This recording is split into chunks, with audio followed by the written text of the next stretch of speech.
오늘은 한 사람의 이야기를 하려고 합니다. 수요일마다 사람 이야기를 하지만 오늘 특별히 그 중에서 좀 특별한 한 사람 이야기를 하려고 합니다. 그는 정말 비참한 삶의 환경을 가진 사람이었습니다. 제가 세상에 들어오면서 모든 사람이 다 고통 가운데, 어려움 가운데 그 죄 때문에 신음하고 살아가는 그런 인생이 되었지만, 정말 그는 그 가운데서 정말 가장 처절한 상황에 속한 그런 사람이었다 하는 것이죠. 우선 그는요, 장애인이었습니다. 앞을 보지 못하는 맹인이었습니다. 이 장애라는 것이 그의 잘못이나 그의 죄 때문에 온 것은 분명히 아니지만, 그러나 이 세상 가운데 죄가 들어와서 그 가운데 사람을 고통 가운데 잡아두는 그런 아픔인 것은 분명하다. 그게 장애다. 정말 그 중에서 가장 심하게 아프게 하는 그것이 바로 장애다 하는 것은 분명합니다. 그는 장애인이었습니다. 또한 그는 가난했습니다. 아니, 가난이란 말로 표현할 수 없을 만큼 아주 그는 거지였습니다. 아무것도 가진 것이 없다는 거예요. 사실 가난하다는 것과 이 거지라는 것은요, 완전히 다른 차원이에요. 거지는요, 철저한 무능력과 그리고 궁핍이에요. 그리고 살기 위해서 자기의 존엄성까지 포기해버린 그런 비참한 삶이 바로 거지입니다. 그는 거지였습니다. 그는 또 분명히 배운 것도 없는 그런 무식한 사람이었을 것입니다. 장애는 그에게 가난을 가져왔고, 또 장애는 그에게 배움의 기회를 박탈했을 것입니다. 지금은 장애라고 해서 꼭 가난하거나 혹은 배우지 못하는 그런 것은 아닐지 모르겠지만, 당시 사회 속에서는요, 그럴 수밖에 없어요. 그래서 그는 정말로 배우지 못한 그런 무식한 사람이었을 것이다. 아마 그에게는 가족도 없었을 것입니다. 가족이 없다는 걸 어떻게 확실하게 알 수 있는가? 그건 바로 그가 길가에 나와 앉아 있으니까요. 가족이 없으니까, 혹은 가족이 있다 할지라도 가족이 그를 버렸으니까, 그러니까 그는 길가에 나와 앉아 있는 것이다. 아무도 그를 돌봐주지 않으니까. 그래서 그는 길가에 나와 앉은 거지로 있는 것이다. 정말 그는 정말 철저하게 무너진, 깨어진, 고통스러운, 그리고 의미 없는 그런 인생이에요. 제가 한번 설교하면서 말씀드렸지만, 제가 옛날에 또 나름 시를 쓴다고 했던 적이 있는데, 그때 이런 사람을 놓고서 쓰면서 제가 나름 썼던 시어가 길가에 나 뒹구는 흙덩어리다. 진짜 그런 거예요. 정말 그냥 의미나 가치가 없는, 그냥 존재라고 말할 수도 없이 그냥 사라져버릴 어떤 그러한 인생이었다는 것이죠. 너무나 허무한, 너무나 무가치한, 너무나 무의미한 그런 인생입니다. 자, 그런데 바로 그런 인생에 상상도 못한 변화가 일어난 거예요. 아무도 주목하지 않고 그냥 그 길바닥에서 절대로 일어설 수 없을 것 같았던 그 캄캄한 인생 가운데 변화가 나타난 거예요. 그건 단지 그가 지금 맹인이었다가 이제 눈을 떴다는 것만을 말하는 게 아니에요. 사실 그가 맹인이었다가 눈을 떴다는 이것은요, 이제 그의 내면과 삶 속에 일어나는 변화에 비하면요, 하나의 작은 현상에 불과한 거예요. 정말 중요한 건 뭐냐? 그 인생 자체가 달라진 것입니다. 그의 내면이 달라진 거예요. 그 삶의 모습이 달라진 것입니다. 그에게서 가치와 존엄성이 회복되었다는 거예요. 그가 이제 입을 열어서 사람들한테 말할 만한 삶의 이야기를 갖게 되었다는 것이죠. 그의 인생이 그렇게 변했다고 하는 것을 어떻게 확실하게 말할 수 있느냐? 우선 가장 중요한 증거가 뭐냐? 성경에 그의 이야기가 나온다는 사실이죠. 그래서 그 이야기를 우리가 지금 함께 보고 있다는 사실 아닙니까? 더구나 그 이야기가 우리 신앙의 굉장한 도전과 그리고 은혜가 된다는 그런 이야기라는 사실. 더구나 이 이야기가 공관복음 전체에 다 나온다는 사실. 마태복음, 마가복음, 누가복음이 공관복음이잖아요. 그런데 이 이야기가 공관복음 전체에 다 나온다는 이게 무슨 얘기냐? 마태, 마가, 누가라고 하는 공관복음의 저자가 복음을 쓰면서 이 이야기만큼은 반드시 소개해야겠다고 그렇게 믿는 이야기가 되었다는 얘기예요. 그만큼 중요한 이야기라고. 우리가 복음을 말하면서 이 이야기 소개 안 하면 무슨 얘기를 소개하겠어? 라고 생각할 만큼 그렇게 굉장히 중요한 귀한 이야기가 되었다는 것이죠. 결국 그가 이렇게 변한 이야기와 그리고 그 사람의 그 이야기가, 어떤 삶의 이야기가 초대교회 안에서 영향력을 가지고 있었다, 그 뜻인 것이죠. 또 한 가지 좀 더 깊이 들어가면 그 인생이 정말로 그렇게 아름다운 그런 변화된 이야기를 볼 수 있는 것은 뭐냐? 성경이 그의 이름을 갖다가 바디메오라고 소개를 하고 있다는 것이죠. 마태복음이나 그리고 오늘 말씀인 누가복음에는요 그냥 한 맹인 이렇게 소개되어 있습니다. 그런데 마가복음 보면요 그의 이름을 말하고 있어요. 마가복음 10장 46절 보니까 디메오의 아들 바디메오라고 이렇게 소개하고 있어요.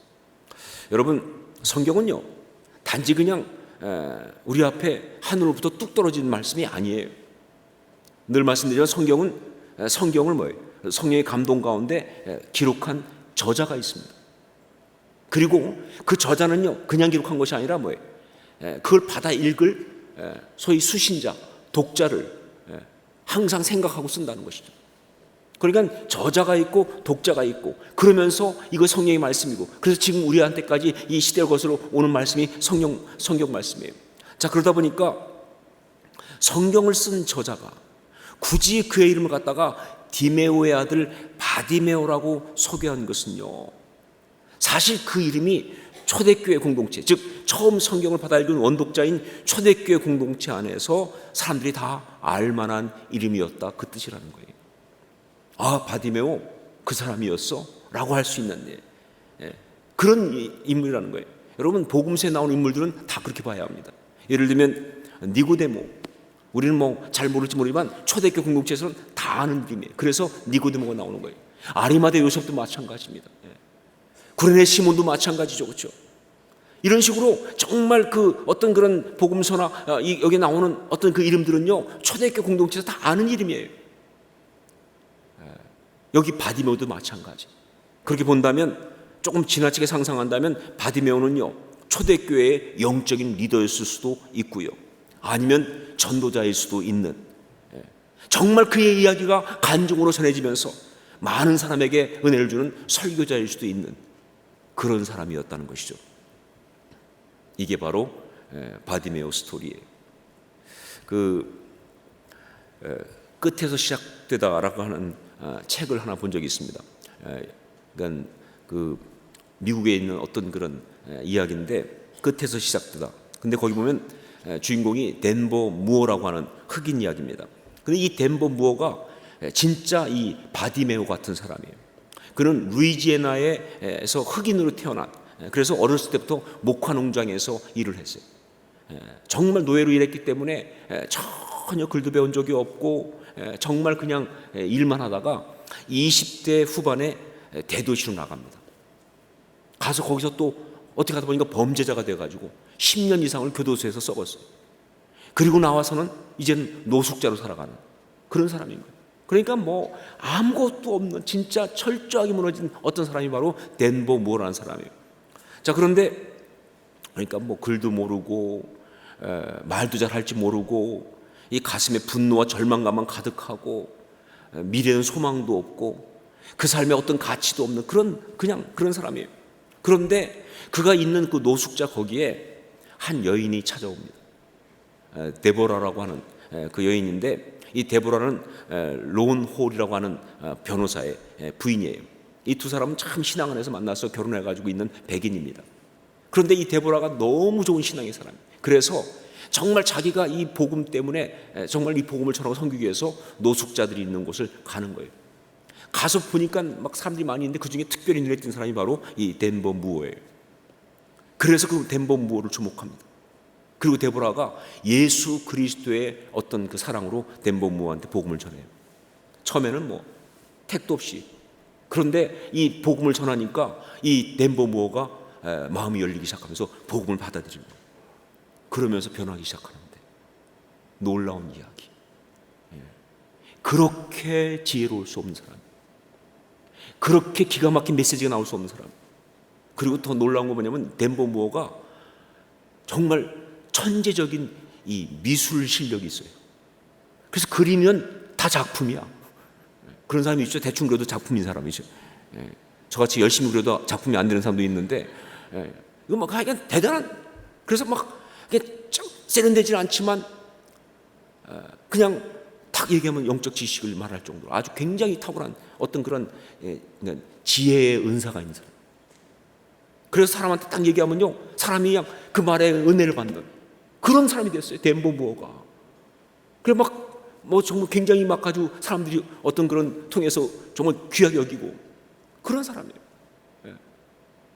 어느 정도였냐면요, 이 상류사의 가장 좀 잘 사는 백인 중에 하나인 론 홀, 그 데보라의 남편인데, 그런데 사실 론 홀은 뭐 부인이 거기 가고 오는 걸 이렇게 그렇게까지 뭐 좋아하지는 않았어요. 그냥 자기도 하긴 합니다. 그런데 부인이 자꾸 가다 보니까 이 론 홀이 부인 따라 가게 돼가지고 거기서 이 덴버 무어를 만나요. 그리고는 론 홀이 덴버 무어한테 거꾸로 은혜를 받아. 그래서 자기 삶이 많이 변하기 시작하는 거예요. 덴버 무어 때문에. 그리고 나중에 어떤 일까지 있었냐? 이 데보라가 암으로 죽었습니다. 그때 그 부인을 잃고 이 론이 너무 힘들어할 때, 그때 그 마음을 기가 막히게 위로하고 천국의 소망으로 다시 살린 사람이 바로 덴버 무어예요. 그의 메시지가, 그의 기도가, 그의 터치가, 그 두 사람은 정말 친한 친구가 돼요. 그래서 책 제목이 끝에서 시작되다예요. 저는 그걸 보면서 바디메오 스토리는 성경에만 나오는 이야기가 아니라 지금도 우리 가운데 일어나는 이야기라는 사실을 확인할 수 있었어요. 바디메오 이야기는요, 성경에만 있는 이야기가 아니에요. 지금도 우리 가운데 일어나는 이야기예요. 어떤 사람에게 바로 그렇게 예수 그리스도를 만난 사람에게. 어떻게 바디메오가 그렇게 삶이 변할 수 있었는가? 답은 하나밖에 없어요.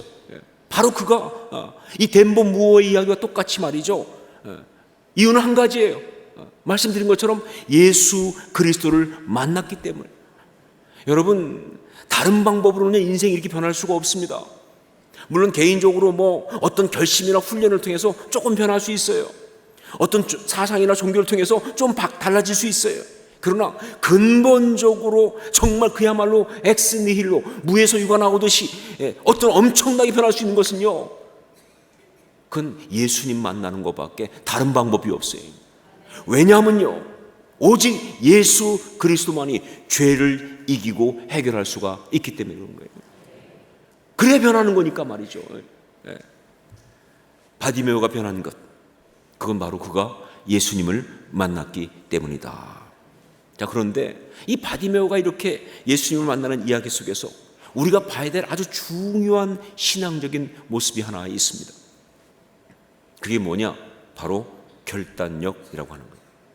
결단력이라고 하는, 결단력 있는 신앙, 결단력 있는 기도, 바로 그것입니다. 이 바디메오가 예수님을 만나고 그래가지고 그가 정말 눈을 고침받는 것뿐만 아니라 그 인생이 변하는 어찌 기가 막힌 이야기 속에 보면요, 두 가지가 두드러지게 드러나고 있어요. 하나가 뭐냐? 바로 그렇게 바쁘고 중요한 순간에, 사실 이 순간은요, 예수님이 예루살렘에 십자가 지러 가는 순간이거든요.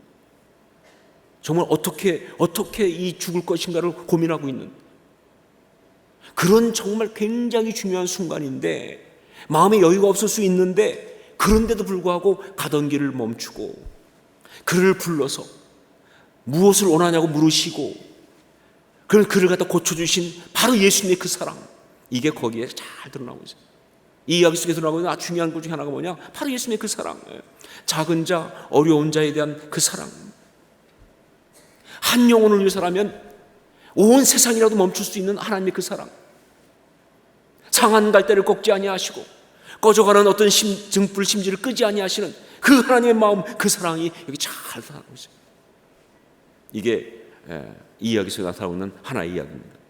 그런데 또 한 가지, 이 주님의 사랑과 함께 어우러져서 나타나고 있는 또 하나의 모습이 바로 뭐냐?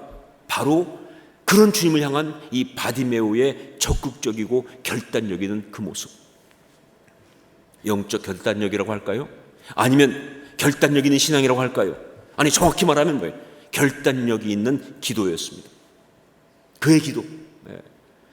예수님이란 말을 듣는 순간 그때부터 외치기 시작한 그의 외침과 사람들이 하지 말라고, 시끄럽다고, 말하지 말라고 하는 그런 이야기 할 때, 잠잠하라고 할 때 더욱더 오히려 크게 소리 질렀던 그의 어떤 부르짖음이 우리 주님의 이 사랑과 함께 어우러지면서, 그러면서 역사를 만들어냈다는 것이죠.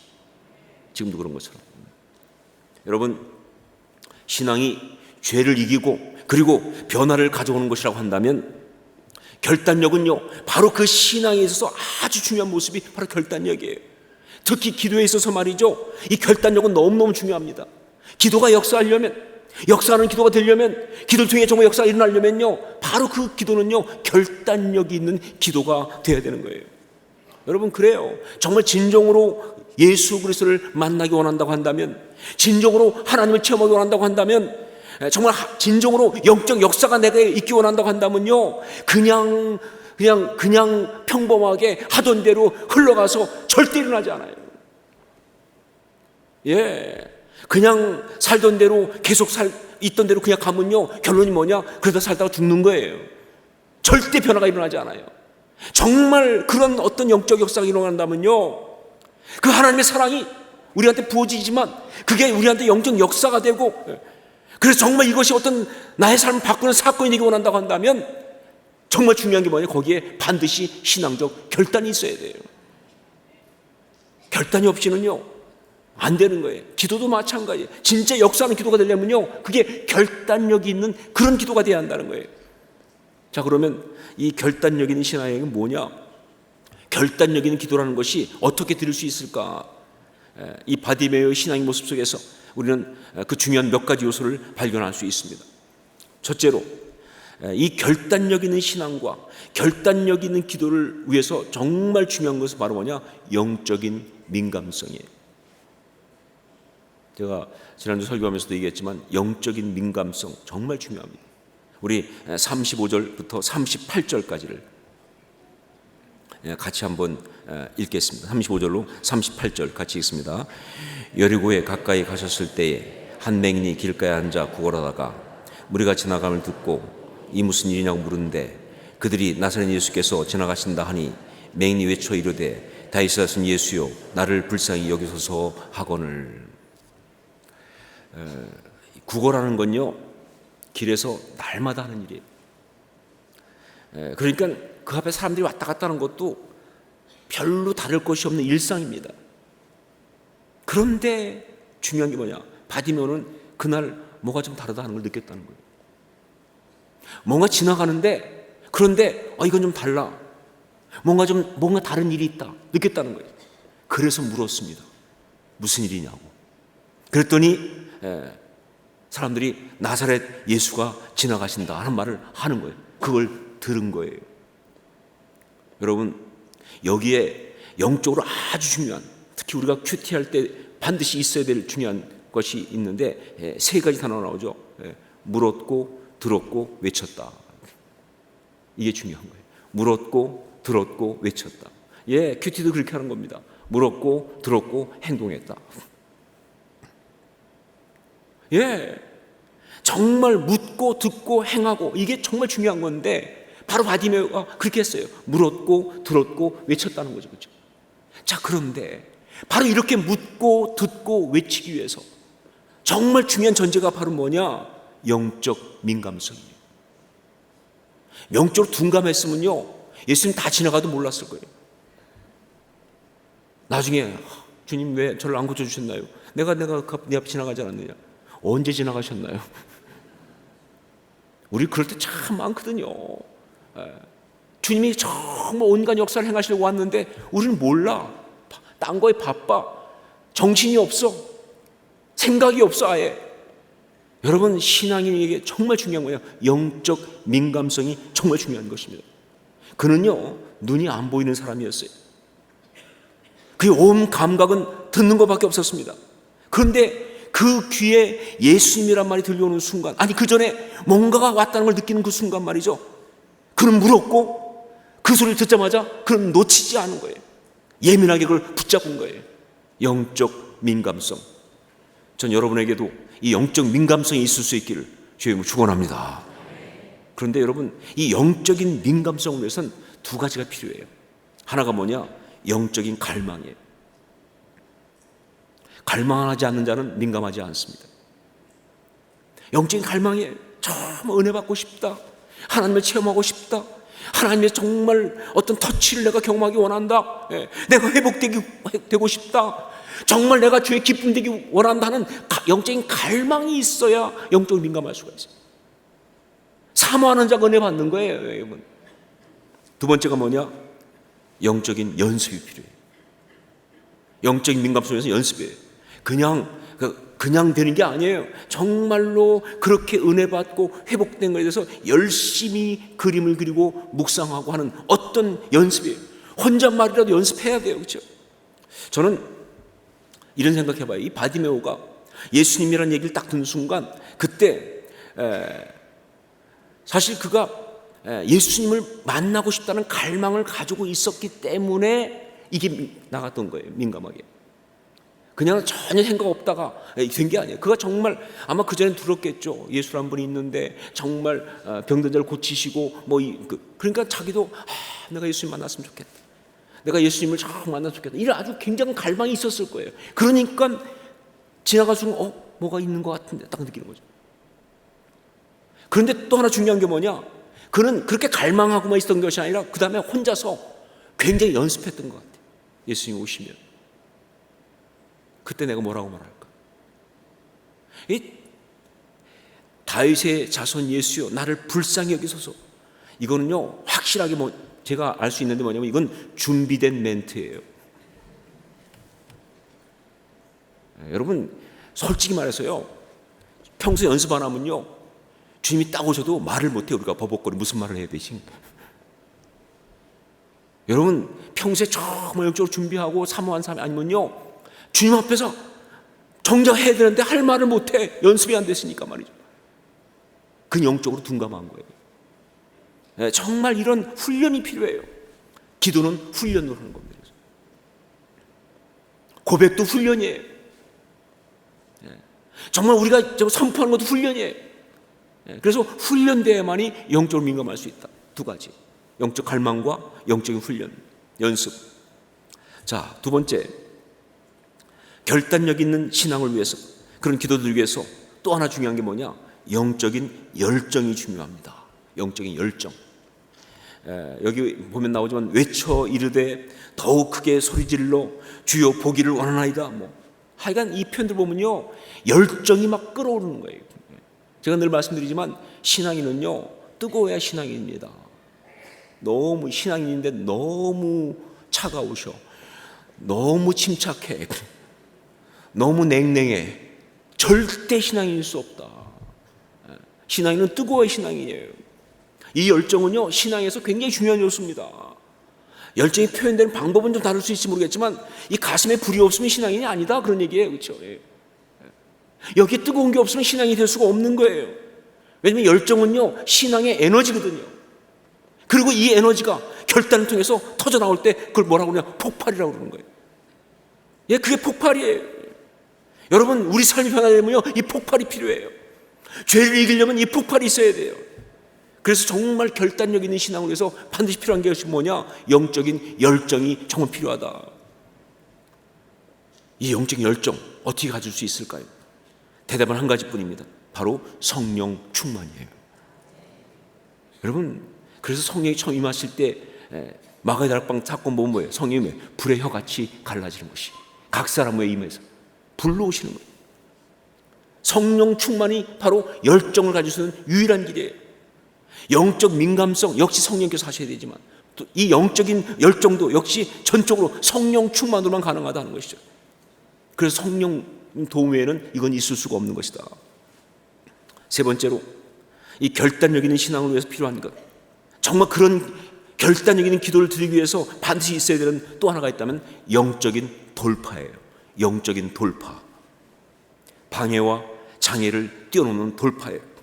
여러분, 신앙에 특별히 변화되는, 신앙적으로 변화되는 역사를 위해서 역사를 우리가 경험한다고 할 때 그때 방해는 없을 수가 없어요.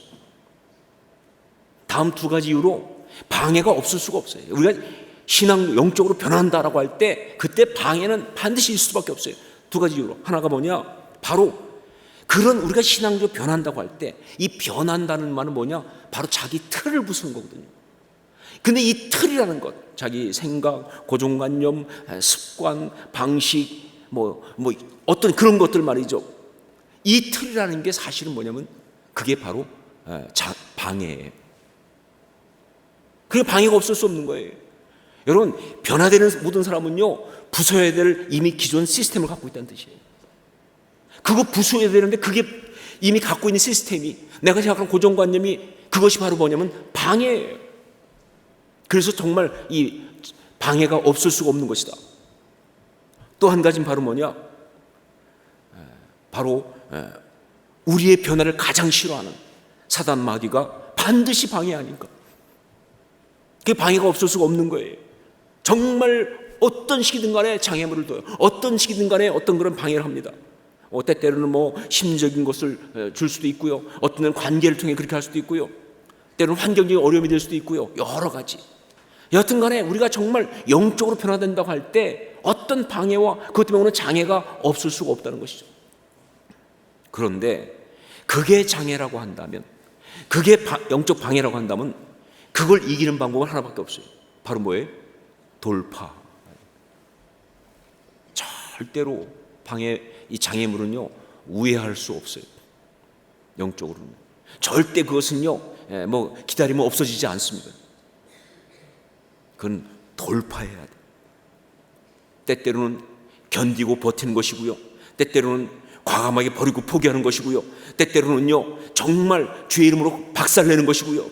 여튼 뭐가 됐든 간에 정말 결단력 있는 신앙의 모습은 바로 뭐냐? 영적 돌파다. 기도도 마찬가지예요. 결단력인 기도 바로 뭐냐? 영적인 돌파를 해야 돼요. 여러분, 기도하다 보면요, 절대 처음부터 기도가 쫙 가는 법이 없어요. 그냥 딱 기도 딱 열었더니 그냥 완전히 물 흐르듯이 그냥 끝까지 쫙 기도 끝났다. 절대 그러지 않습니다. 기도하다 보면요, 순간순간 방해들이 와요. 기도가 안 되고 답답하고 의심이 들고 혹은 딴 생각 들어오고 말이죠. 그래요. 찬양도 찬양할 때도 그래요. 찬양할 때도 다 처음부터 되는 법이 없어요. 중간에 찬양 가로막는 그런 것이 다 들어와요. 영적인 것은. 그렇기 때문에 정말 결단력이 기도 바로냐, 그런 장애가 있을 때 뭐예요? 오늘은 기도 안 되나 보다. 오늘은 기도한 날이 아니야. 알고 봤더니 그만 일어나야겠다. 그러면 기도 못 합니다. 그때 뭐예요? 돌파해야 돼요. 그 방해를 돌파해야 됩니다. 그 모든 방해하는 생각들, 어떤 것들을 돌파해야 돼요. 마귀의 방해를 이겨야 된다, 그 말입니다. 그게 결단적인 기도는 바로 영적 돌파가 필요하다 하는 것이죠. 바디메오는요, 바로 그런 모습을, 그런 메시지를 우리한테 너무나 잘 전해주고 있습니다. 우리 39절을 함께 읽도록 하겠습니다. 39절 같이 읽습니다. 앞서가는 자들이 그를 꾸짖어 잠잠하라 하되 그가 더욱 크게 소리질러 다윗의 자손이여 나를 불쌍히 여기소서 하는지라. 사람들이 꾸짖었습니다. 잠잠하라고 했습니다. 근데 이게 방해죠. 이게 어떤 그런 장애물이잖아요. 그때 바디메오 어떻게 했습니까? 더욱 크게 소리를 질렀다. 그렇죠? 여러분, 기도하다가 기도 안 되면 더욱 크게 소리 지를 수 있기를 주의 이름으로 축원합니다. 이게 맞는 거예요. 찬양하다 안 되면요, 더욱 크게 소리 지르세요. 안 되면 음정 이탈을 하든지 박자 이탈을 하든지 하세요. 그러니까 결단을 내버리세요. 뭔가. 장애는 돌파해야 되는 겁니다. 영적으로 말이죠. 이게 바로 진짜 신앙의 모습이다. 결단력인 기도 이야기. 네 번째, 결단력 있는 신앙의 최고 중요한 요소, 그건 바로 영적인 실행입니다. 영적인 실행, 과감한 실행. 정말 수많은 사람이 생각은 합니다. 그런데 행동으로 옮기질 않아요. 그래서 아무 일도 일어나지 않습니다. 기도할 때도 그래요. 기도에 대해서 정말 생각을 합니다. 저도 뭐 기도의 결심을 한두 번 한 게 아니에요. 제가 결심한 대로 다 기도했으면요, 지금 저는요, 뒤에 형광등이 떴을 거예요. 예. 생각은 뭐 40일 금식도 몇 번째 했고요. 예. 근데 생각만 하지 안 해, 기도를. 그러면 아무 일도 안 일어나는 거예요. 여러분, 결단하는 기도는 어떤 기도냐? 영적인 실행을 하는 게 결단하는 기도예요. 바디메오처럼 행동해야 돼요. 예, 바디메오는요 정말 영적 행동파야. 예수시란 말을 듣는 순간 뭐예요? 소리를 질렀어요. 소리를 질렀어요. 예수님께서 오라 그러니까 어떻게 했냐?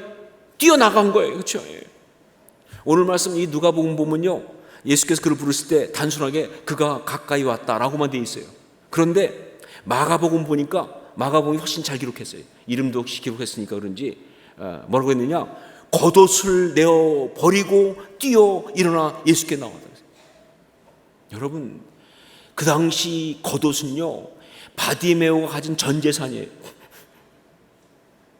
그렇잖아요. 그거 없으면 밤에 추워 죽어요. 유일한 재산이에요. 그런데 그 순간 뭐예요? 예수님 놓칠 수 없어. 그냥 가만히 있을 수 없어. 그러니까 뭐예요? 그냥 겉옷을 벗어 던지고 뛰어나갔다는 것이죠. 영적인 실행 너무너무 중요합니다. 예. 여러분, 물론 때때로 하나님은요 정말 좋으신 분이시니까 우리가 생각만 해도 응답하실 때가 있어요. 근데 우리 그거 너무 좋아해요. 우리가 그걸 생각만 하면 응답하시기 원하신다. 근데 여러분, 그런 경우는 아주 특별한 경우일 뿐이고요. 또 더 중요한 게 뭐냐, 제가 뭐 여러 가지 간증 들어도 그렇고 저를 봐도 그렇고 내가 생각만 했는데도 응답하신 것은 제 삶에 별로 영향가가 없어요. 그거로 내 삶이 달라지지 않아요. 잘. 내가 실행할 때, 내 몸을 던졌을 때, 내가 정말 믿고 뛰어나갔을 때, 그래서 영적 역사가 일어났을 때, 그때가 진짜 내 삶을 다 바꾸는 거예요. 그게 내 파워예요. 그게 내 삶을 아름답게 하는 거예요. 그렇죠? 기도든 말씀이든 예배 참석하는 것이든 사역하는 것이든 누군가의 관계를 회복하는 것이든 간에, 죄를 끊어버리시는 것이든 간에, 헌신하는 것이든 간에, 무엇이든 간에 생각만 해서 되는 게 아니에요. 정말 감동 주시면 행동하는 거예요. 실행하는 겁니다. 예. 뭐 기도하는데 성령께서 마음에 이런 감동을 주셨어요. 너 누구누구하고 관계를 풀어라. 네가 먼저 가서 용서한다고, 미안하다고 용서해라. 이거 사과를 해라. 사람들이 생각은 해요. 다. 그래가지고 주님 하겠습니다. 뭐 용서합니다. 또 용서를 구합니다. 축복합니다. 그리고 딱 눈 뜨고 난 다음엔 그 다음엔 그냥 뭘 해 그냥. 그래서 아무 일도 안 일어나는 거예요. 아무 일도 안 일어나요. 그 사람이 달라지려면요, 그 다음에 기도 끝나고 가야죠. 가서 얘기해야죠. 미안하다고, 내가 잘못했다고, 사과한다고. 여러분, 그래야지 역사가 일어나는 거 아니에요. 결단적인 기도는 어떤 기도냐?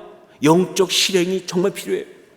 신앙이 정말로 아름답게 놀랍게, 그래서 내 삶을 바꾸는 역사가 되려면 결단적인 신앙이 되어야 되고, 바로 그것은 영적인 실행이 필요하다는 거예요. 기도도 마찬가지예요. 기도는요, 눈 감고 그냥 혼자 하나님 앞에 하고 끝나는 게 기도가 아니에요.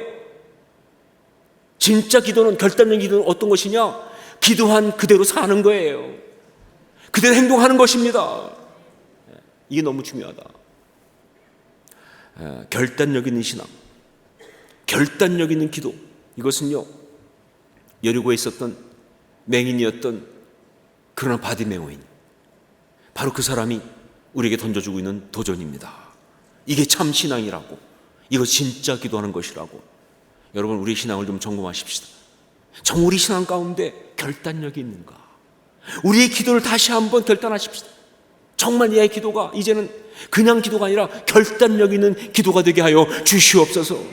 우리가 정말 그냥 기도하는 사람이 아니라 결단력 있는 기도의 사람이 되게 하여 주시옵소서. 그래서 그 기도가 역사가 되고, 그 기도가 내 삶의 변화가 되고, 그 그 기도가 하나님의 놀라운 이야기가 되게 하여 주시옵소서. 이것이 바로 바디메오를 통해서 우리가 오늘 받은 메시지입니다. 기도하겠습니다.